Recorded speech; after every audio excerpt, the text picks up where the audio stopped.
नमस्कार. आरोग्य संपदा या कार्यक्रमात मी आपल्या सर्वांचे स्वागत करते. यामध्ये आपण आरोग्याच्या विविध समस्यांवर तज्ज्ञांकडून मार्गदर्शन घेत असतो. अशीच एक कॉमन आरोग्याची समस्या म्हणजे दमा किंवा ज्याला आपण अस्थमा म्हणतो.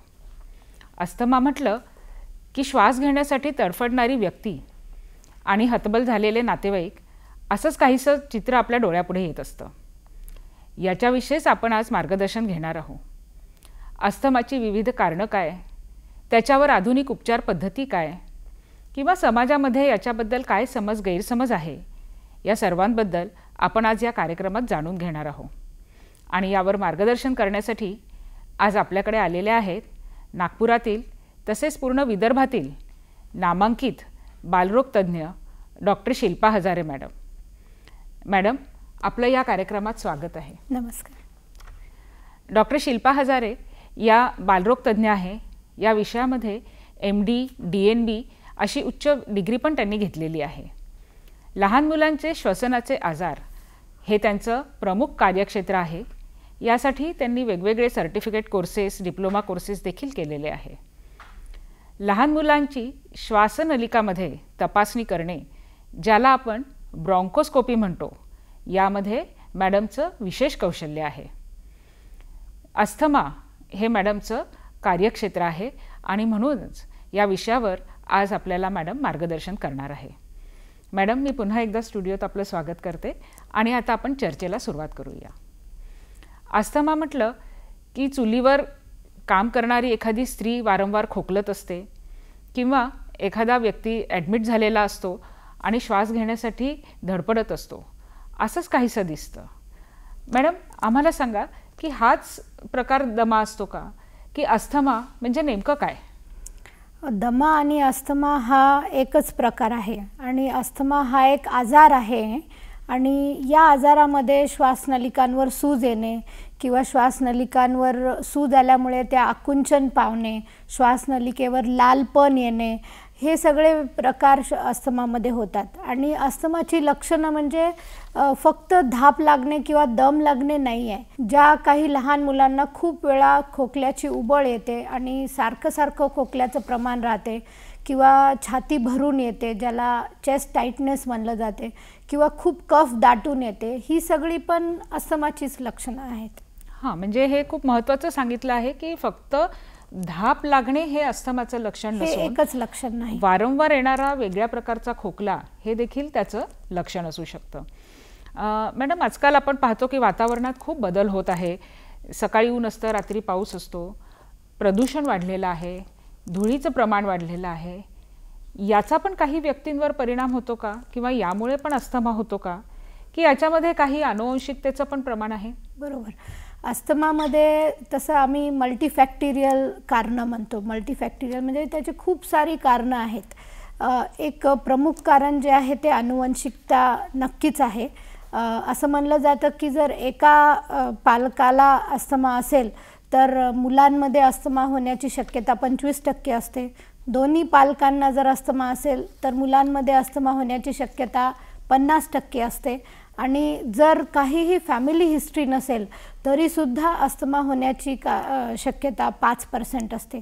दुसरं जे मोठं कारण आहे ते आहे एन्व्हायरमेंटल फॅक्टर्स किंवा आपण ज्याला प्रदूषण म्हणतो, की खूप धूळ असणे किंवा धूर असणे किंवा काही रसायनं असतात, जसं घरामध्ये रंगकामाचं काम झालं, पेंटिंग झालं तर त्याचा जो वास असतो, किंवा दुसरेही काही जे एकदम उग्र वास असतात किंवा उग्र सुगंध पण, जसं अगरबत्ती, धूप जाळणे, परफ्यूम्स किंवा डिओडरंट्स, हे सगळ्यांनी अस्थमा होऊ शकतो आणि हे त्याचे ट्रिगर्स बनू शकतात, अस्थमाचे ट्रिगर बनू शकतात. इवन भिंतीवर जो ओलावा असतो, ज्याला बुरशी लागलेली असते, तो पण त्यामुळे पण अस्थमा होऊ शकतो. सिगारेट स्मोकिंग जर कोणी घरामध्ये करत असेल किंवा चुलीवर कोणी स्वयंपाक करत असेल आणि त्यामुळे धुराला सारखा म्हणजे श्वासामध्ये तो धूर जात असेल, त्यामुळे सुद्धा अस्थमा होऊ शकतो. आणि हे जे बदलणारे ऋतू आहेत आज, की आज सकाळी ऊन असते आणि संध्याकाळी एकदम पाऊस चालू होतो आणि यामुळे खूप वेळा जर कॉन्स्टंट जे वातावरणातले बदल आहेत त्यामुळे व्हायरसेसची इन्फेक्शनची शक्यता खूप वाढून जाते आणि लहान मुलांमध्ये खूप वेळा काही व्हायरल इन्फेक्शनसुद्धा अस्थमा ट्रिगर करू शकतात. लहान मुलाबद्दलच आपण आता पुढे चर्चा करणार आहे मॅडम. आपण बालरोगतज्ञ आहात, तसेच पल्मोनरी मेडिसिन ज्याला म्हणतात त्यातल्या पण आपण एक्सपर्ट आहात. त्यामुळे आपलं मार्गदर्शन विशेषतः लहान मुलांबद्दल आज दर्शकांना खूपच उपयोगाचं ठरणार आहे. कारण लहान मुलं म्हटलं की सर्दी, खोकला, ताप किंवा टॉन्सिल्स हे आपण बघतच राहतो. किंवा एक खूप पालक असं सांगत असतात की मुलाला बाळदमा आहे किंवा बाळ कफ आहे. तर मुलांमध्ये अस्थमा जो आहे त्याचं काय स्वरूप असतं आणि त्याच्याबद्दल तुम्ही आमच्या दर्शकांना माहिती सांगाल का? एक खूप मोठा फरक मुलांमधला अस्थमा आणि मोठ्यांमधला अस्थमा जो आहे तो फरक हा आहे की खूप वेळा जे मोठ्यांना जो अस्थमा असतो धाप लागणे किंवा दम लागणे हे कॉमनली बघितलं जातं आणि मुलांमध्ये धाप आणि दम लागणे हे फक्त म्हणजे जास्त प्रमाणात ज्यांना अस्थमा असतो त्यांच्यामध्ये दिसलं जातं आणि जे साधारण माइल्ड किंवा मॉडरेट अस्थमा आम्ही ज्याला म्हणतो त्यामध्ये खोकल्याची उबळ येणे हे कॉमन कारण आहे. म्हणजे हा एक खूप मोठा फरक मोठ्यांचा अस्थमा आणि लहान मुलांचा अस्थमातला फरक आहे.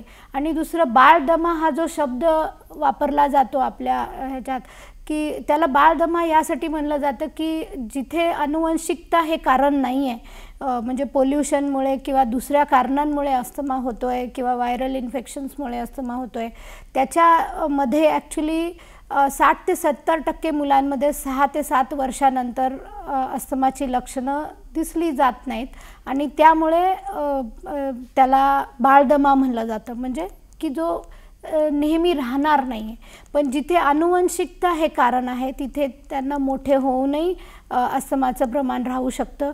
पण जर अस्थमाचा इलाज लहान असतानाच केला तर अस्थमाची सिव्हियारिटी मोठेपणी खूप कमी राहू शकते किंवा कधीकधी त्रासही होत नाही मोठेपणी. हो, जसं पालकांना खूप चिंता वाटत असते की वारंवार मुलाला खोकला होतो आहे किंवा कधी धाप लागते आहे, तर लहानपणापासून जो अस्थमा असतो ह्याचा मुलाच्या फुफ्फुसांवर म्हणजे ज्याला आपण लंग्स म्हणतो त्याच्यावर काही लॉंग टर्म विपरीत परिणाम आपल्याला दिसून येतो का?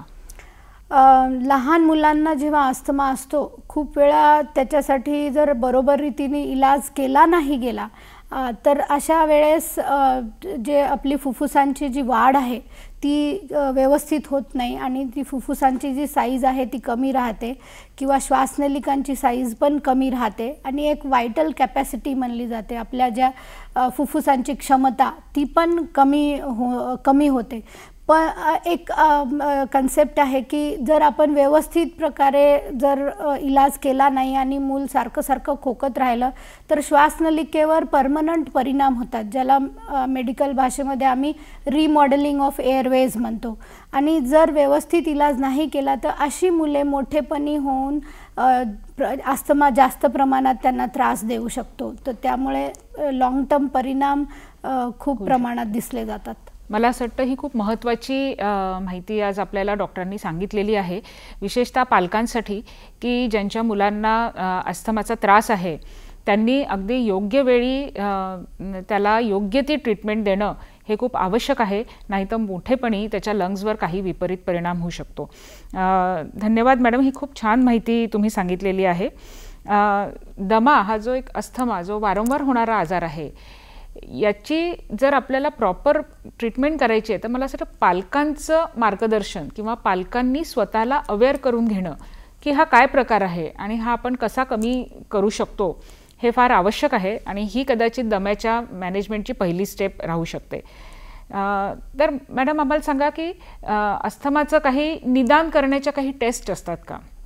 अस्थमासाठी खूप प्रकारच्या टेस्ट आहेत. जी मुख्य टेस्ट आहे ज्याला आपण पल्मनरी फंक्शन टेस्ट किंवा PFT म्हणतो, ती टेस्ट आपण 6 वर्षाच्या वरच्या वयोगटातील मुले आणि मोठ्यांमध्ये खूप सोप्या पद्धतीने करू शकतो आणि ही खूप हॉस्पिटलमध्ये केली जाते.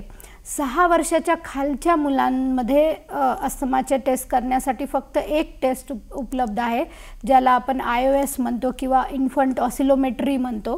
ती टेस्ट इतक्या लहान मुलांमध्ये करणं हे पण जरा अवघड आहे आणि ती टेस्ट खूप हॉस्पिटल्समध्ये आपल्याला अवेलेबल पण नाही आहे. तर त्यामुळे 6 वर्षाच्या खालच्या मुलांमध्ये टेस्ट करणे अवघड जाते आणि खूप वेळा लक्षणांकडे आणि तपासणीवरूनच आपल्याला लक्षात येते.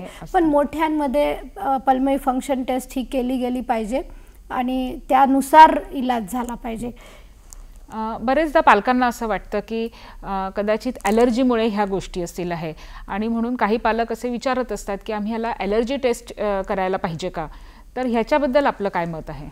ॲलर्जी हे अस्थमा जे आहे हे रेस्पिरेटरी ॲलर्जी म्हणतो, म्हणजे जी श्वासातून होणारी ॲलर्जी, म्हणजे जे काही ॲलर्जन्स आहेत किंवा ट्रिगर फॅक्टर्स आहेत ते आपण श्वासातून होत आहे.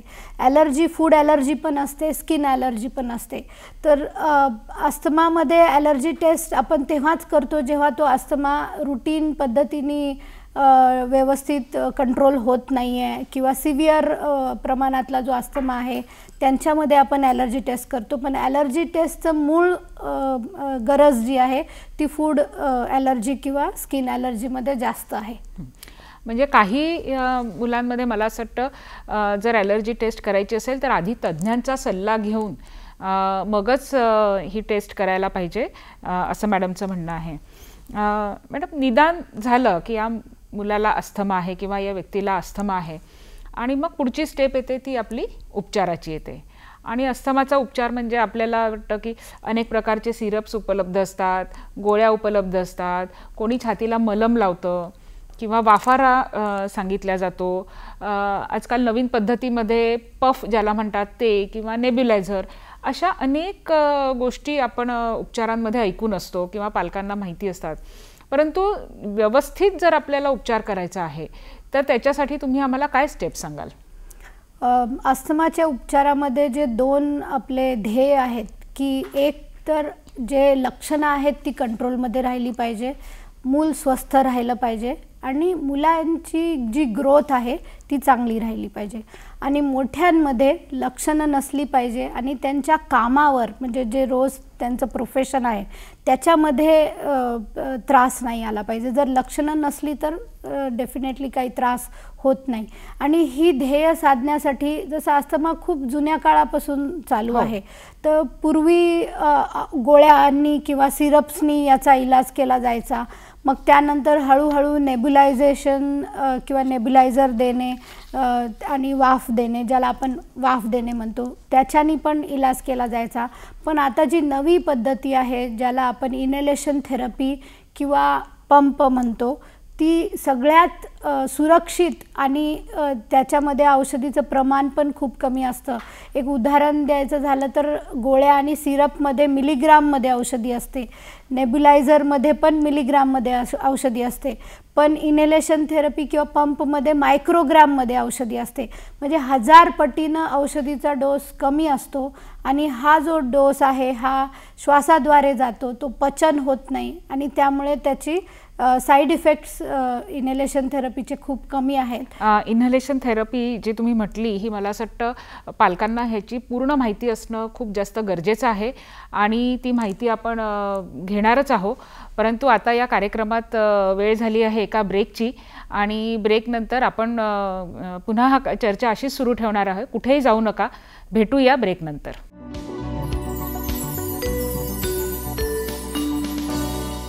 नमस्कार. ब्रेकनंतर आपल्या सर्वांचं पुन्हा एकदा कार्यक्रमामध्ये स्वागत.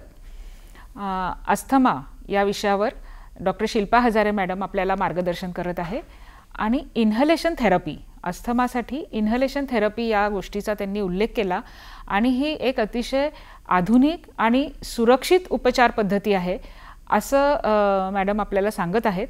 परंतु त्याविषयी आपल्याला अजून काही गोष्टी जाणून घ्यायच्या आहेत.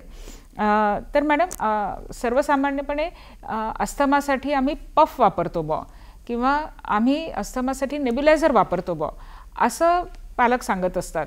तर पफ आणि नेब्युलायझर याच्यामध्ये काय फरक आहे किंवा कधी कशाचा वापर केला जातो हे तुम्ही आमच्या प्रेक्षकांना सांगा. मी एक म्हणजे सांगू इच्छिते की जनरली पेशंट्सना गोळ्या किंवा सिरप जास्त आवडते. त्यांना जेव्हाही आम्ही इनहेलेशन थेरपीबद्दल सांगतो त्यांना त्यांची इच्छा असते की गोळ्या किंवा सिरप द्यावं. पण मी सांगू इच्छिते की गोळ्या किंवा सिरपमध्ये खूप जास्ती प्रमाणात औषधी असते आणि ती आपण म्हणजे आपण पचन करतो. आपल्या पचन झाल्यानंतर ती जी औषधी आहे ती शरीरात सगळीकडे जाते आणि त्यामुळेच ती औषधी साईड इफेक्ट करते. पण इनहेलेशन थेरपी किंवा पंप जे आहे ते फक्त श्वासावाटे आपल्या फुफ्फुसांमध्ये जाते. ते दुसऱ्या कुठल्याही अवयवात जात नाही, त्याचं पचन होत नाही आणि जिथे त्याचं काम आहे त्या औषधीचं तिथेच ती औषधी जाते आणि त्यामुळे त्याचा इफेक्ट खूप कमी प्रमाणात औषधी असली तरी खूप चांगला इफेक्ट येतो. हा या दोन्हीतला फरक आहे. अजून औषधी आणि इनहेलेशन थेरपीमधला फरक हा की आपण औषधी देऊन फक्त तात्पुरता इलाज करतो. म्हणजे मूल किंवा मोठा माणूस काही दिवसांसाठी बरा राहतो आणि मग पुढच्या महिन्यात परत तोच सेम त्रास होतो. आणि याचं कारण आहे की ही औषधी फक्त सूज कमी करते किंवा ज्या श्वासनलिका आकुंचन पावलेल्या असतात त्याला कमी करते. पण जे श्वासनलिकेवर जे लालपण आहे ते यानी कमी होत नाही आणि ते कमी होते इनहेलेशन थेरपी किंवा पंप जी आपण म्हणतो त्यामुळे. आणि त्यामुळेच इनहेलेशन थेरपी ओरल गोळ्या किंवा सिरपच्या अपेक्षेत खूप जास्त चांगली आहे आणि सुपिरियर आहे. मला असं वाटतं हे सगळ्यांनीच लक्षात घेणं खूप गरजेचं आहे, कारण पुष्कळसे गैरसमज इनहेलेशन थेरपीबद्दल पालकांच्या किंवा मोठ्यांच्या मनामध्ये असतात. तर आता मॅडमनी आपल्याला अगदी स्पष्ट सांगितलेलं आहे की अतिशय कमी प्रमाणात औषध घेऊन जे आपले फुफ्फुस आहे किंवा जे आपले श्वासनलिका आहे जिथे ॲक्च्युली ही समस्या आहे तिथे जाऊन ही औषधं काम करतात. त्याच्यामुळे कमीत कमी डोजमध्ये आपल्याला इलाज होऊ शकतो. तर खूप छान माहिती सांगितली आहे मॅडम. आणि मला असं वाटतं ही मुलं स्वतः पण पंप वापरू शकतात. मुलं स्वतः पण पंप वापरू आणि शकतात. जसं आता मुलं पिकनिकला जातात तिथे धूळ असते किंवा कधी मुलं घरात एकटे असतात किंवा आता आपण पाहिलं की मुलं हॉस्टेलला जाऊन राहतात. तर बऱ्याच ठिकाणी पालकांचं मार्गदर्शन कदाचित त्यांना नाही मिळत. तर अशा वेळी मुलांनी स्वतः पंप यूज करावा याच्याबद्दल तुमचा काय अनुभव आहे किंवा ह्याच्याबद्दल तुम्ही काय मार्गदर्शन कराल? मोठे मुलं आरामात स्वतः पंप वापरू शकतात. जेव्हाही आम्ही मोठ्या मुलांना जर ते हॉस्टेलमध्ये राहत असतील किंवा जे आपल्या आईवडिलांसोबत किंवा मोठे कोणी त्यांच्यासोबत राहत नसतील तर त्यांना पूर्ण माहिती दिली जाते. 8-10 वर्षाच्या जे पेक्षा मोठे मुलं असतात ते खूप व्यवस्थितपणे समजून घेऊ शकतात आणि पंप स्वतः वापरू शकतात. आणि जसं त्यांना स्वतःच जाणवतं की आता मला खोकला येतो आहे किंवा येणार आहे किंवा मला थोडंसं धाप लागते आहे बा, तर अशा वेळेस सुरुवातीपासूनच त्यांनी इनहेलेशन थेरपीचा वापर करणं आवश्यक असतं का? इनहेलेशन थेरपीमध्ये 2 प्रकारची पंप दिले जातात. एक पंप जो असतो जो लाल किंवा गुलाबी रंगाचा असतो, ज्याला जे श्वासनलिकेचं लालपण कमी करण्यासाठी दिला जातो आणि तो जो पंप आहे तो रोज सकाळ संध्याकाळ घ्यायचा असतो, तुम्हाला खोकला असो किंवा नसो. कारण त्याचं जे काम आहे ते श्वासनलिकेचं लालपण कमी करणे पुढच्या 6 महिन्यात किंवा 1 वर्षात आणि ते हळूहळू कमी केलं जातं. आणि जो दुसरा पंप आहे ज्याला आम्ही रिलीवर म्हणतो किंवा जो निळ्या रंगाचा असतो, त्याचं काम आहे की जेव्हा खोकला आहे तेव्हा तुम्ही तो पंप घेणे. जेव्हाही मुलांना किंवा मोठ्या माणसांना असं वाटत आहे की खूप मला खोकला येतो आहे किंवा मला दम लागतो आहे किंवा छाती भरून येते, ते निळा पंप स्वतः वापरू शकतात आणि प्रत्येकाच्या वजनानुसार आणि वयानुसार तो डोस त्यांना डॉक्टर लिहून देतात आणि त्याच्यानुसार ते स्वतः ते वापरू शकतात. म्हणजे अस्थमाच्या इलाजामधलं मला असं वाटतं हे खूप मोठं एक पाऊल आहे की ज्याद्वारे मुलं किंवा मोठे माणसं, मोठे व्यक्ती आपली स्वतःचीच प्रकृती जाणून घेऊन आपली स्वतःची ट्रीटमेंट इथे सुरू करू शकतात. आणि मगाशी जसं मॅडम आपल्याला म्हणत होत्या की लहानपणी जर अस्थमाचा योग्य इलाज झाला नाही तर मोठेपणी फुफ्फुसांमध्ये काही समस्या येऊ शकतात. त्याच्यामुळे मला असं वाटतं आता मॅडमनी आपल्याला जे सांगितलं आहे की 2 प्रकारचे पफ आहेत आणि दोन्ही प्रकारच्या पफचा योग्य वापर करून आपण मुलाचा अस्थमाचं प्रमाण पण करू शकतो आणि पुढे होणाऱ्या समस्यासुद्धा आपण टाळू शकतो. त्यामुळे धन्यवाद मॅडम, ही खूप महत्त्वाची माहिती सांगितली आहे. पण तरी पालकांच्या मनात कुठेतरी एखादी शंका राहू शकते की याचे काही साईड इफेक्ट्स असतात का, किंवा मुलांना ह्याची सवय लागू शकते का, तर ह्याच्याबद्दल तुम्ही काय मार्गदर्शन कराल? जसं मी आधीच सांगितलं की याच्यात डोस खूप कमी आहे आणि तो आपण पचनही करत नाही, तर त्यामुळे साईड इफेक्ट सगळ्यात कमी इनहेलेशन थेरपीला किंवा पंपला आहेत. तर साईड इफेक्ट खूप कमी आहे. जो दुसरी प्रश्न आहे जे खूप पालक आम्हाला विचारतात की याची सवय लागते का, किंवा मोठ्या माणसांमध्ये सुद्धा तो एक प्रश्न मनात असतो की एकदा पंप लागला की तो सुटतच नाही. तर हे बिलकुल चुकीचं आहे. याची तुम्हाला सवय लागते असं बिलकुल नाही, किंवा हे ॲडिक्शन आहे असं पण नाही. त्याचं कारण आहे की ती त्या पेशंटची गरज आहे. जर तुम्ही पंप नाही घ्याल म्हणजे ॲडिक्शनपेक्षा ती गरज आपण असं त्याला म्हणू. कारण जर तुम्ही पंप नसाल घेणार तर तुम्ही एकतर त्रासात राहाल, किंवा तुम्हाला गोळ्या आणि सायरप सारखं घेत राहायला लागेल, किंवा तुम्हाला नेब्युलायझर घ्यायला लागेल. तर ही ॲडिक्शन नसून ही त्या पेशंटची गरज आहे हे समजणं गरजेचं आहे. आणि काही काळानंतर जर ते व्यवस्थित त्याचा इलाज केला तर पंप बंद होऊन जातात आणि मुलं किंवा मोठे माणसं त्यानंतर बिना पंपचे पण व्यवस्थित राहू शकतात. धन्यवाद मॅडम, खूप महत्त्वाची माहिती आपण दिलेली आहे.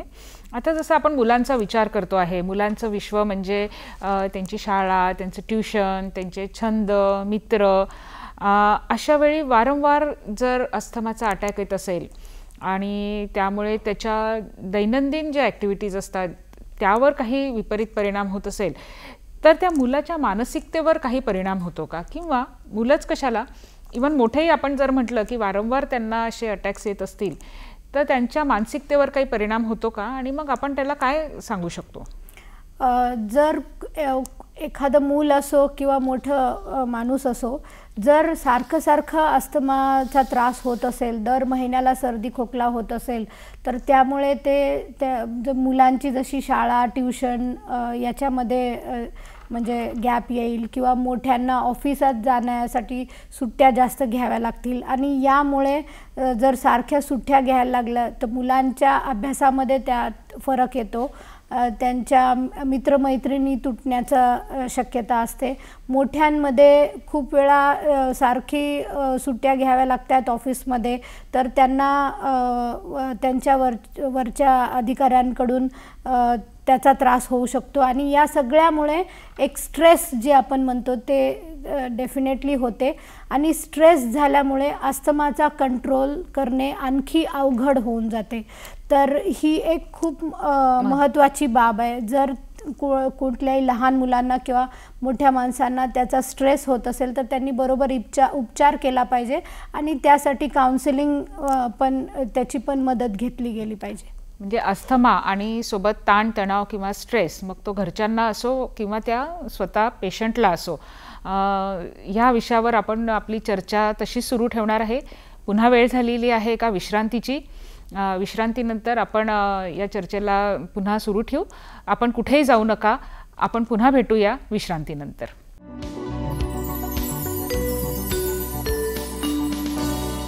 विश्रांतीनंतर या चर्चेमध्ये पुन्हा मी आपल्या सगळ्यांचं एकदा स्वागत करते. मॅडमनी जसं आता आपल्याला सांगितलं की अस्थमा हा एक वारंवार होणारा आजार आहे आणि त्याच्यामुळे मुलांच्या किंवा व्यक्तीच्या मानसिकतेवर पण परिणाम होऊ शकतो. आणि जर असं काही वाटत असेल तर नक्कीच समुपदेशनाचा आपण इथे वापर करू शकतो. तसंच अजून एक शंका मनात येते की जसं आता हे पोस्ट कोविड जो पिरियड होता, ज्याच्यामध्ये श्वसनाचे आजार किंवा त्याची उपचार याच्याबद्दल लोकांच्या मनामध्ये पुष्कळ जागरूकता झालेली होती, आणि म्हणून आजकाल बरेच पेशंट्स किंवा त्यांचे पालक असं सांगतात की आम्ही घरीच नेब्युलाइज करतो. तर हे नेब्युलायझेशन घरीच करणं किंवा तुम्ही जे सांगता हे इन्हेलेशन थेरपी, याच्यात काय फरक आहे आणि तुम्ही काय सल्ला द्याल पालकांना? म्हणजे नेब्युलायझरनी सुद्धा जी औषधी आहे ती श्वासाद्वारे फुफ्फुसांमध्ये जाते आणि इनहेलेशन थेरपीनी सुद्धा औषधी जी मात्रा आहे ती श्वासाद्वारे फुफ्फुसांमध्ये जाते. तर म्हणजे ते दोन्ही खूप सारं एकसारखं आहे असं आपण म्हणू शकतो. पण जी औषधीची मात्रा जी फुफ्फुसांपर्यंत जाते आणि फुफ्फुसांमध्ये काम करते ही नेब्युलायझरमध्ये फक्त 15% आहे आणि इनहेलेशन थेरपीमध्ये 35 ते 40% आहे. तर नेब्युलायझर आणि इनहेलेशन थेरपीमध्ये इनहेलेशन थेरपी जास्त इफेक्टिव्ह आहे, यात काहीच वाद नाही. दुसरं, नेब्युलायझरमध्ये मेजॉरिटी औषधी हवेमध्ये जाते आणि खूप कमी फुफ्फुसांमध्ये जाते आणि औषधीचं प्रमाण नेब्युलायझरमध्ये जास्त आहे, ते मिलीग्रॅममध्येच आहे. जसं 0.6 मिलीग्रॅम एका प्रकारच्या औषधीमध्ये असतं आणि इनहेलेशन थेरपीमध्ये ते मायक्रोग्रॅममध्ये असतं. म्हणजे डोस इनहेलेशन थेरपीचा नेब्युलायझरच्या मानाने परत 1000 पटींनी कमीच होतो आणि त्यामुळे साईड इफेक्ट पण कमी. आणि नेब्युलायझर पण फक्त तात्पुरतं काम करतं, ते तुम्हाला तुमच्या श्वासनलिकेचं लालपण कमी करत नाही. तर औषधी गोळीपेक्षा नेब्युलायझर बरं आहे, पण नेब्युलायझरपेक्षा इनहेलेशन थेरपी किंवा पंप खूप जास्त चांगला आहे. अतिशय स्पष्ट शब्दात आपल्याला मॅडमनी इन्हेलेशन थेरपीचं महत्त्व समजून सांगितलेलं आहे आणि इथे पण आपण दर्शकांना हेच सांगतो की काही शंका मनात असेल तर त्यांनी तज्ज्ञांकडून सल्ला घ्यावा आणि ही आधुनिक उपचार पद्धती जी आहे ज्याचा आपल्या मुलाला खूप फायदा होणार आहे त्याचा नक्कीच त्यांनी वापर करावा. तर आता डॉक्टर, आपण म्हणत होतो की मुलांमध्ये अस्थमा असतो, मग तो हळूहळू मुलं किशोरवयीन वयात येतात, तर या अस्थमाचं स्वरूप काही बदलतं का? किंवा जसे ते प्रौढ वयात येतात तर तो अस्थमा तसाच कंटिन्यू राहतो का? किंवा जर लहानपणी काहीच अस्थमा नसेल तरी मोठेपणी अस्थमा होऊ शकतो का? पहिल्या प्रश्नाचं उत्तर देते की म्हणजे ॲडोलसंट एज ग्रुप म्हणू आपण किंवा किशोरवयीन एज ग्रुप जे आहे तेव्हा जो अस्थमा असतो तो जर चांगल्या रीतीने त्याचा इलाज केला गेला तर असं जरुरी नाही की तो म्हणजे अडल्ट एजमध्ये पण तो अस्थमा राहील किंवा अस्थमाची लक्षणं किंवा त्रास त्या मुलांना होईल. पण जर इलाज व्यवस्थित नाही झाला लहानपणी आणि त्यामुळे जर त्यांच्या श्वासनलिकेवर परमनंट चेंजेस झाले आहेत तर मग त्यांना अडल्टपणी त्रास होऊ शकतो. कधी जसं तुम्ही विचारलं की लहानपणी बिलकुल नव्हता आणि आता मोठेपणी झाला आहे, यामध्ये ॲक्च्युली खूप वेळा आपण जर डिटेलमध्ये हिस्ट्री विचारली तर असं असतं की लहानपणी खूप एकदमच हलकासारखी सर्दी व्हायची किंवा खूप शिंका यायच्या किंवा धुळीमध्ये गेले तर डोळे लाल व्हायचे, कधी थोडीशी स्किन ॲलर्जी, थोडीशी रॅशच यायची. म्हणजे असे छोटे छोटे जे लक्षणं आहेत ते दिसले जातात आणि हळूहळू ते वाढत मग मोठेपणी त्यांना अस्थमा होतो. याला आम्ही मेडिकल भाषेमध्ये ॲलर्जिक मार्च म्हणतो. म्हणजे की कमी एकदम माइल्ड स्वरूपातल्या गोष्टी हळूहळू वाढत मग अडल्ट एज ग्रुपमध्ये त्यांना अस्थमा होतो. आणि त्या पहिलेच्या ज्या हलक्या गोष्टी असतात त्या आपल्या स्मरणात राहत नाहीत आणि असं वाटतं की एकदम आता मला त्रास झाला आहे. पण मग आता ह्या कार्यक्रम बघणाऱ्यांमध्ये जर त्यांना असं आढळलं की आपल्या मुलाला असे सिम्पटम आहे किंवा हलकी हलकी सर्दी नेहमी राहते किंवा स्किनवर काही रॅशेस येतात किंवा तुम्ही जसं सांगितलं की डोळे लाल होतात, तर मग अशांनी आत्ता काही काळजी घ्यायला पाहिजे का? बिलकुल काळजी घ्यायला पाहिजे, कारण या ज्यांना हलकी म्हणजे ज्यांना हलकी की थोडी ॲलर्जी जी आहे तर त्याच्यामध्ये थोडं एक्सपोजर होत राहणे म्हणजे या गोष्टींचा आणि त्यामुळे पण कधी आपलं जे शरीर आहे ते हळूहळू त्यासाठी इम्युनिटी तयार करतं आणि हळूहळू ते प्रमाण कमी होतं. ज्यांना खूप जास्त प्रमाणात त्रास होतो त्यांनी मात्र डॉक्टरांचा सल्ला घेऊन त्याचा बरोबर इलाज त्याच वेळी केला गेला पाहिजे, नाहीतर ती जी सर्दी आहे ती हळूहळू नंतर अस्थमाचं स्वरूप मोठेपणी घेणार आहे हे नक्की आहे. खूप वेळा मोठ्यांमध्ये काही गोष्टी असतात की जसं सिगारेट स्मोकिंग आहे ते एक तेच मी आता तुम्हाला विचारणार होते डॉक्टर की मोठ्या व्यक्तींमध्ये किंवा जे आपण म्हणू की एक मिडल एजेड असतात किंवा मग ज्येष्ठ नागरिक आपण म्हणतो, वयस्कर नागरिक म्हणतो, यांच्यामध्ये सुद्धा आपल्याला अस्थमा आढळून येतो. तर त्यांच्यामध्ये काही वेगळे कारणं असतात किंवा कुठल्या दुसऱ्या आजारासोबत अस्थमा राहू शकतो का? बिलकुल. आनुवंशिकता जरी नसली तरी मोठेपणी जे लोक सिगरेट स्मोकिंग करतात किंवा जसं काही अशा ठिकाणी काम करतात जसं माइन्समध्ये जिथे खूप धुळीचं प्रमाण आहे किंवा सूक्ष्म कण खूप आहेत आणि ते खूप मोठे ट्रिगर्स बनू शकतात, किंवा काही गोष्टींचं एक विशिष्ट गोष्टींची फार्मिंग जिथे परागकण खूप असतात ती अस्थमाचं ते एक खूप मोठा ट्रिगर फॅक्टर बनू शकतो आणि त्यामुळे सुद्धा अस्थमा बनू शकतो. किंवा खूप जसं चुलीवर स्वयंपाक करणाऱ्या गावातल्या ज्या बायका असतात ज्यांना खूप चुलीवरच्या स्वयंपाक करण्यामुळे धुराशी एक्सपोजर राहतो त्यांनासुद्धा अस्थमा होण्याची कारणं राहतात आणि त्यांना COPD आपण म्हणतो आणि COPDमध्ये पण अस्थमासारखी लक्षणं राहतात. आणि जसं पेंटिंगचे काम करणारे जे लोक आहेत किंवा काही असे केमिकल फॅक्टरीमध्ये काम करणारे जे मोठी माणसं आहेत त्यांना पण अस्थमा होण्याचं भीती खूप जास्त प्रमाणात असते. ही खूप उपयुक्त माहिती आपल्याला कळलेली आहे की बरेचदा वातावरणातल्या घटकांमुळे सुद्धा अस्थमा ट्रिगर होऊ शकतो. त्यामुळे जर अशा वातावरणात आपण राहणार असू किंवा जास्त वेळ आपल्याला राहायची जर तशी वेळ असेल तर वेळीच आपण डॉक्टरांचा सल्ला घेऊन प्रतिबंध कसा करता येईल या गोष्टीचा याबद्दल मार्गदर्शन नक्कीच घ्यायला पाहिजे. डॉक्टर, लहान असो का मोठा अस्थमाचा पेशंट असो, यांना कधी इमर्जन्सी येऊ शकते का किंवा कुठल्या परिस्थितीत यांना आपण जसं म्हणतो की दवाखान्यात भरती करायला लागतं किंवा की अशा कोणत्या लक्षणांकडे त्यांनी पालकांनी किंवा ज्येष्ठ असतील तर त्यांनी स्वतः अवेअर राहिलं पाहिजे किंवा या लेव्हलला गेल्यानंतर मला ॲडमिट करा किंवा मला ॲडमिट होणं आवश्यक आहे किंवा मुलाला देखील ॲडमिट करणं आवश्यक आहे. तर इमर्जन्सीज याच्यामध्ये काय येतात याच्याबद्दल? जसं कुठल्याही अस्थमा पेशंटमध्ये इमर्जन्सी येऊ शकते आणि त्यांना भरती करण्याची गरज पडू शकते.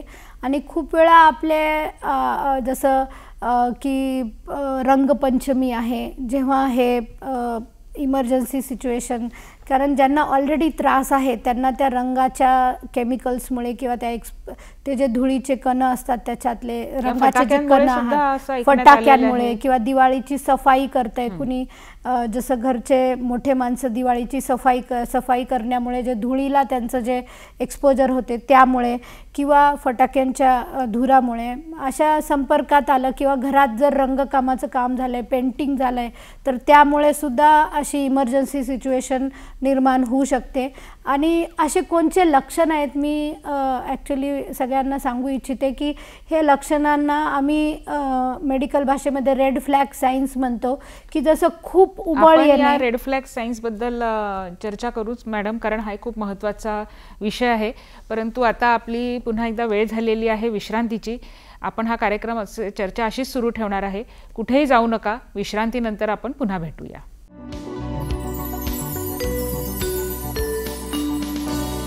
सर्व दर्शकांना नमस्कार. अस्थमा या विषयावर डॉक्टर शिल्पा हजारे आपल्याला मार्गदर्शन करीत आहेत.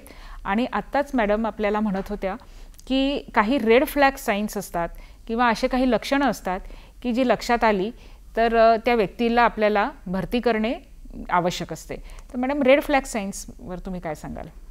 रेड फ्लॅग साईन्स किंवा खूप इमर्जन्सी लक्षणे आपण त्याला म्हणू की जसं खूप उबळ येऊन खोकला येतोय, इतका खोकला येतोय की मूल किंवा मोठे माणसं झोपूसुद्धा शकत नाही आहेत किंवा खूप धाप लागते, श्वास घ्यायला त्रास होतोय, बोलतासुद्धा येत नाही आहे इतकी धाप लागते किंवा सुस्ती येत आहे किंवा खूप डोकं दुखत आहे धापासोबत. आणि आता पोस्ट कोविड ॲक्च्युली खूप लोकांकडे पल्स ऑक्सिमीटर्ससुद्धा असतात. जर सपोज ऑक्सिजनचं प्रमाण किंवा ज्याला आपण SpO2 म्हणतो ते जर 95च्या खाली येत असेल तर ही सगळी लक्षणं जी आहेत ही आहेत की तुम्ही तुरंत हॉस्पिटलमध्ये जाऊन तपासणी करून भरती करण्याची गरज आहे. दर्शकांनी ह्याची नोंद घ्यायची फार गरज आहे. आपण बऱ्याच टर्म्स इथे वापरतो आहे मॅडम, किंवा तुमचं पण जेव्हा आम्ही इंट्रोडक्शन केलं तेव्हा पल्मोनॉलॉजिस्ट असा आपण एक टर्म वापरतो. तर ह्यासाठी काही स्पेशालिस्ट असतात का, किंवा काही अस्थमा जे असतात ज्याला आपण एक रेझिस्टंट अस्थमा म्हणतो किंवा सिव्हिअर आहे, तर अशा वेळेस कुठल्या स्पेशालिस्टला दाखवायला पाहिजे, मुलं असतील किंवा मोठे व्यक्ती असतील आहे, आणि कोणत्या वेळेस दाखवायला पाहिजे? जसं माइल्ड अस्थमा जो आहे तो सगळे बालरोग तज्ज्ञ किंवा जे मोठे जनरल फिजिशियन आहेत ते त्याचा इलाज करू शकतात. पण जिथे तुमची लक्षणं बरोबर कंट्रोलमध्ये येत नाही आहेत किंवा त्रास होतच आहे, अशा वेळेस ॲक्च्युली स्पेशालिस्टचं ओपिनियन घेतलं गेलं पाहिजे. जसं लहान मुलांमध्ये पिडियाट्रिक पल्मोनॉलॉजिस्ट म्हणून स्पेशालिटी असते, आणि मोठ्या माणसांमध्ये पल्मोनॉलॉजिस्ट किंवा चेस्ट फिजिशियन आपण म्हणतो त्यांचं ओपिनियन घेतलं गेलं पाहिजे आणि त्याच्यानुसार पुढचा इलाज केला गेला पाहिजे. तर या दोन म्हणजे खूप जणांना कदाचित माहिती नसतील, पण या दोन आता एक नवीन स्पेशल ब्रांचेस आज आपल्याला इथे कळलेले आहे. पीडियाट्रिक पल्मोनॉलॉजिस्ट म्हणजे लहान मुलांचे श्वसनाचे आजार जे असतात त्याचे तज्ज्ञ, किंवा तसेच मोठ्यांमधले तज्ज्ञ. तर ज्या व्यक्तींना सिव्हिअर अस्थमा असेल त्यांनी ह्यांचं नक्की ओपिनियन घेणं गरजेचं आहे. मॅडम, अस्थमा हा एक खूपच पूर्वीपासून आलेला आणि असा खूप ड्रामॅटिक दिसणारा आजार आहे, आणि त्याच्यामुळे समाजात ह्याच्याबद्दल खूप समज आणि गैरसमज आहे. मग कदाचित ते खाण्यापिण्याबद्दल असतील, किंवा अटॅक आलेले असताना ॲक्च्युली आंघोळ करायची की नाही करायची इथपासनं असतील, थंड खाणं थंड पिणं ते असेल. तर असे अनेक समज गैरसमज आपण बघत असतो. तर याबद्दल तुम्ही काही दर्शकांना मार्गदर्शन कराल का? जसं थंड हवा यांनी अस्थमा डेफिनेटली ट्रिगर होतो. तर थंड जेव्हा एस्पेशली हिवाळ्यामध्ये थंडीपासून बचाव केला गेला पाहिजे, किंवा थंडीमध्ये म्हणजे खूप आपण स्वेटर घातलं आहे आणि टोपी घातली आहे आणि तुम्ही बाईकवर फिरायला गेले तर त्यांनी काहीच आराम होणार नाही, कारण जी हवा तुम्ही जी श्वास घेताय ती तर थंड राहणार आहे. तर थंड हवेत शक्यतो तुम्ही टाळलं पाहिजे की कुठे प्रवास करताय किंवा ती थंड हवा तुम्हाला घ्यावी लागते श्वासामध्ये. हे थंड हवा टाळणे हे फार महत्त्वाचं आहे. थंड खाणे पिणे पण, जसं फ्रीजमधलं पाणी पिणे किंवा आईस्क्रीम खाणे हे याची सक्त मनाई असते. पण घड्यात मटक्यातलं मध्यम थंड पाणी आपण पिऊ शकतो, किंवा नॉर्मल साधं पाणीसुद्धा पिऊ शकतो. खूपच उकळून पाणी प्यायची गरज आहे असं जरुरी नाही. बाकी खाद्यपदार्थ जे आहेत ते त्याच्यात फार मनाई नाही आहे, कारण अस्थमा ही फूड ॲलर्जीशी संबंधित नाही आहे, ही श्वासाची ॲलर्जी आहे. ही खूप महत्त्वाची माहिती मला असं वाटतं आपल्याला मॅडम देत आहेत. बिलकुल खाऊ शकतो. इनफॅक्ट खूप वेळा पेशंट असं विचारतात की आम्ही बाळाला केळं द्यायचं का, केळं दिलं तर खोकला होतो, किंवा दूध बंद करून टाकलं जातं, किंवा खूप साऱ्या गोष्टी इतक्या बंद करून टाकल्या जातात की त्यामुळे बाळाचं पोषणच व्यवस्थित होत नाही. तर ॲक्च्युली त्याचा काही सगळे फळं खाऊ शकतो. स्पेशली जर कुणाला मिल्क ॲलर्जी असेल किंवा एग ॲलर्जी असेल तर त्यांनी ते नाही घेतलं गेलं पाहिजे. पण बाकी सगळ्या खाद्यपदार्थ तुम्ही खाऊ शकतो. तर ही खूप अतिशय महत्त्वाची माहिती आपल्याला मॅडमनी दिलेली आहे की फूड ॲलर्जी ही वेगळी असते आणि ही श्वासनलिकेची ॲलर्जी आहे. त्याच्यामुळे आपल्या मुलाला काहीही खाण्यापासून जर वंचित ठेवायचं असेल तर मला असं वाटतं तुम्ही आधी डॉक्टरांचा सल्ला घ्या आणि मगच निर्णय घ्या. पण थंड हवेपासून मात्र बचाव करणं हे खूप आवश्यक आहे. एक अजून खूप महत्त्वाचा प्रश्न मॅडम मला विचारायचा आहे. जेव्हा आपण अस्थमाचा विचार करतो तेव्हा हा एक श्वासनलिका आणि फुफ्फुस यांचा आजार आहे, आणि आपला जो स्टॅमिना असतो किंवा आपली जी एक क्षमता असते काम करण्याची किंवा मुलांची खेळण्याची, ही आपली बरीचशी फुफ्फुसाच्या कार्यक्षमतेवर अवलंबून असते. तर अस्थमा असताना व्यायाम करता येत नाही, आणि व्यायाम केल्यावर अस्थमा कमी होतो का, किंवा त्याचा काही फायदा होतो का, किंवा प्राणायाम पण आपण बरेचदा ऐकतो की त्याचाही ह्याच्याशी काही संबंध असेल का. तर अस्थमा आणि व्यायाम आणि प्राणायाम याचं तुम्ही काय मार्गदर्शन द्याल? जसं अस्थमामध्ये आपण व्यायाम म्हणजे जर अस्थमा तुम्ही बरोबररित्या ट्रीट नाही केलेला आहे किंवा बरोबररित्या त्याचा इलाज नाही झालेला आहे तर तशामध्ये व्यायाम करणं अवघड जातं. पण जर तुम्ही बरोबर अस्थमाचा इलाज करत आहात, बरोबर पंप घेत आहात, तर तुम्ही सगळे प्रकारचे व्यायाम करू शकता. प्राणायाम मुळे ॲक्च्युली तुमच्या फुफ्फुसांची जी व्हायटल कॅपॅसिटी असते ती वाढते आणि त्यामुळे इनफॅक्ट अस्थमा कंट्रोल करणं आणखी सोपं होऊन जातं. इवन स्विमिंगमुळे म्हणजे पोहणे जे आपण म्हणतो की त्यामुळे सुद्धा श्वासनलिका आणि जे फुफ्फुसांची जी व्हायटल कॅपॅसिटी आहे ती वाढते. पण फक्त थंड पाण्यात स्विमिंग नाही केली गेली पाहिजे. म्हणजे गरम पाण्याचा जे पूल असतो त्यामध्ये आपण स्विमिंग बिलकुल करू शकतो.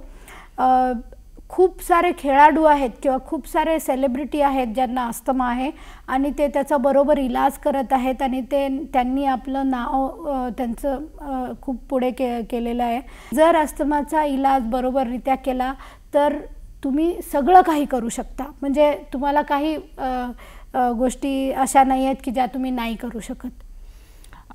खूप म्हणजे महत्त्वाची माहिती इथे दिलेली आहे. फक्त मी एक प्रश्न याच्यामध्ये असा विचारेन की ज्या खेळामध्ये धूळ असते, म्हणजे मैदानी खेळ काही असे असतात की जिथे धूळ असते, ते पण खेळ आपण मग ह्या मुलांना सांगतो का, काय म्हणजे तुम्ही काय त्याच्याबद्दल सल्ला द्याल? खूपच चांगला प्रश्न तुम्ही मला विचारला. कारण खेळ म्हणलं की खूप मेजॉरिटी खेळामध्ये धूळ येते.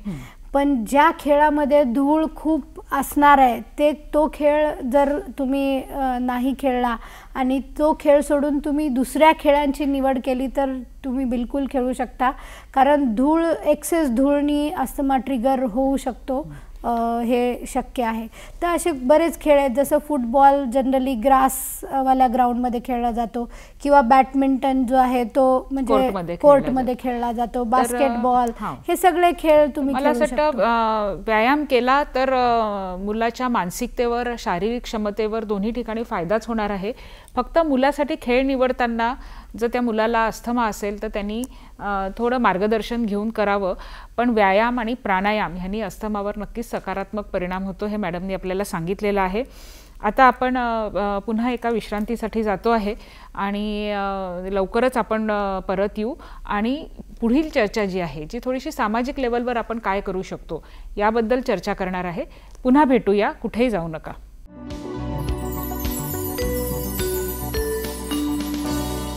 विश्रांतीनंतर आपल्या सर्वांचं पुन्हा एकदा स्वागत. आता आपण कार्यक्रमाच्या शेवटाकडे जात आहे. तर एक खूप कॉमन प्रश्न लोकांच्या मनामध्ये आहे की आपण धूळ हा शब्द बरेचदा वापरलेला आहे अस्थमाच्या ट्रिगरमध्ये, किंवा एक थंड हवा किंवा थंड वातावरण हे पण केलेलं आहे. तर या दोन्हीसाठी मास्कचा काही रोल आहे का, किंवा जर असेल तर मग कोणत्या प्रकारचा मास्क आणि तो किती वेळ आणि कुठे वापरावा याबद्दल आपण थोडं मार्गदर्शन करा. थंड हवेसाठी खूप म्हणजे अति थंडी असेल आणि तुम्ही बाईकवर जात असाल तर मग मास्क वापरण्याने ती जी थंड हवेचा जो ब्लास्ट आहे तो आपण कमी करू शकतो. पण फक्त जेव्हा तुम्ही ट्रॅव्हल करत आहात फास्ट स्पीडमध्ये, बाईकवर एस्पेशली जात आहात, तेव्हा तो मास्क वापरणे ठीक आहे. जे मोठे व्यक्ती जे माइन्समध्ये काम करतायत किंवा जे पेंटिंग करतायत त्यांनी मात्र त्यावेळेस जेव्हा ते त्या धुळीच्या संपर्कात आहेत किंवा पेंटिंग करताना मास्क लावणे मात्र गरजेचे आहे आणि त्यामुळे त्यांना याचा त्रास अस्थमाचा त्रास होण्याची शक्यता पण कमी आहे. मास्क वापरावा? आपला सर्वसाधारण मास्क, सर्जिकल मास्क वापरू शकतात. कोविड काळामध्ये सगळ्यांनी वापरला होता. सर्जिकल मास्क वापरू शकतो. तर मला असं वाटतं ही एक छोटीशी स्टेप आहे जी काही ठिकाणी आपल्याला खरोखरच मदतीला येऊ शकते आणि करण्यासारखी आहे. तर प्रत्येकाने त्याचा वापर करायला पाहिजे. डॉक्टर, आता आपण एक जे बोलतो आहे अस्थमाबद्दल की एखाद्या व्यक्तीला अस्थमा आहे, त्यांनी काय करायला पाहिजे किंवा त्याच्या कुटुंबाने काय करायला पाहिजे किंवा वैद्यकीय क्षेत्रातले लोक त्या संबंधात काय करत आहेत. परंतु आपण जेव्हा अस्थमाच्या कारणांचा विचार करतो तेव्हा हे प्रदूषण, वातावरणातले बदल, तापमानातले बदल, ज्याला आपण आजकाल म्हणतो की ग्लोबल वॉर्मिंगचा हा परिणाम आहे, तर एक सामाजिक स्तरावर याविषयी प्रतिबंध करण्यासाठी आपण काही जीवनशैली असो, वाढतं प्रदूषण असो किंवा एक प्रत्येकाची एक सोशल रिस्पॉन्सिबिलिटी, सामाजिक जबाबदारी म्हणून जर प्रत्येकाने काही स्टेप घेतली तर आपण काही त्या अस्थमाच्या याच्यामध्ये प्रतिबंध करण्यात काही मदत करू शकतो का? जसं पोल्युशन किंवा प्रदूषण जे आहे हे खूप मोठं कारण आहे अस्थमाचं, आणि ते वाढत आहे कारण आज खूप म्हणजे अर्बनायझेशन ज्याला आपण म्हणतो की सिमेंटचं काम खूप होतं आहे किंवा खूप वाहनं वाढली आहेत आणि त्यामुळे हे प्रदूषण वाढलं आहे किंवा झाडांची कत्तल आणि हे कारण अर्बनायझेशन होत आहे, खूप झाडं कटली जात आहेत आणि त्यामुळे पण हे सगळं वाढत आहे. तर वाहनांचा वापर थोडा कमी करणे किंवा खूप झाडे लावणे, ज्यांनी आपला ऑक्सिजनचं प्रमाण जे आहे ते जास्त प्रमाणात वाढेल आणि जी हवा आहे आपली ही ते शुद्ध होईल, जे आपण श्वासावाटे घेतो ती हवा शुद्ध हवा राहील. तर हे सगळं करणे आपलं सगळ्यांचीच एक जबाबदारी आहे आणि जी सगळ्यांनी ती पुरी केली पाहिजे. खरंच अगदी चांगला एक संदेश या माध्यमातून आपल्याला मॅडमनी दिला आहे की प्रत्येकाने जर एक खारीचा वाटा ह्याच्यामध्ये हे केला की कधी वाहनांचा वापर कमी केला, प्रत्येकाने झाड लावलं किंवा झाड कापणं अवॉइड केलं, अशा अनेक गोष्टींद्वारे आपण सगळ्यांच्या स्वास्थ्यावर एक त्याचा सकारात्मक परिणाम होईल. तर खूप छान मॅडम. एक माहिती मी फक्त देऊ इच्छिते अजून की त्याला आम्ही हायजीन हायपोथेसिस म्हणतो. हायजीन हायपोथेसिस म्हणजे काय की आता हळूहळू खूप साफसफाई ठेवणे किंवा घरामध्ये वगैरे अति साफसफाई राहणे, मुलं धुळीत जाऊन नाही खेळणे किंवा म्हणजे असं खूप बघितलं जातं आणि त्यामुळे असं निदर्शनात आलं आहे की धुळीचा संपर्क किंवा मातीशी तुमचा संपर्क तुटल्यामुळे हळूहळू तुमची इम्युनिटी जी आहे ही कमी होत जाते आणि त्यामुळे पण जे अस्थमा किंवा दुसरे पण ऑटोइम्युन आजार ज्याला म्हणतो आपण त्याचं वाढत आहे. तर मुलांना थोडंसं मातीमध्ये खेळू दिलं गेलं पाहिजे आणि किंवा रेतीमध्ये मुलांनी खेळलं पाहिजे. ग्राउंडमध्ये जे खेळ आज मुलं फक्त TV बघणे किंवा आयपॅडवर खेळ खेळणे किंवा हेच असेच खेळ ते खेळतात आणि त्यामुळे लठ्ठपणा पण मुलांमध्ये किंवा इवन मोठ्यांमध्ये वाढला जात आहे.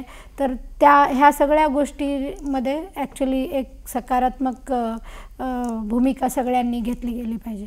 अतिशय चांगली माहिती सांगितली, कारण आजकाल आपण म्हणतो की मुलांचं बालपणच आजकाल सिमेंटच्या जंगलामध्ये चाललेलं आहे. तर कुठेतरी आपण जर कधी मुलांना गावाला व्हिजिट दिली किंवा अशा ठिकाणी गेलो की जिथे माती, धूळ याचं थोडं थोडं एक्सपोजर जर होत राहिलं तर मुलांची स्वतःची इम्युनिटी वाढेल आणि पुढे त्यांना हा त्रास होणार नाही. तर धन्यवाद मॅडम, खूप चांगली माहिती आपण आज इथे आपल्याला दिलेली आहे. कोणत्याही आजारावर जर प्रतिबंध करायचा असेल किंवा उपचार करायचा असेल तर तो व्यक्तीच नाही तर त्या व्यक्तीचे पालक किंवा त्या व्यक्तीचे नातेवाईक आजूबाजूचे या सगळ्यांनी त्या आजाराबद्दल जर माहिती घेऊन घेतली तर मला असं वाटतं यशस्वी उपचार पद्धतीची ती एक पहिली पायरी असते.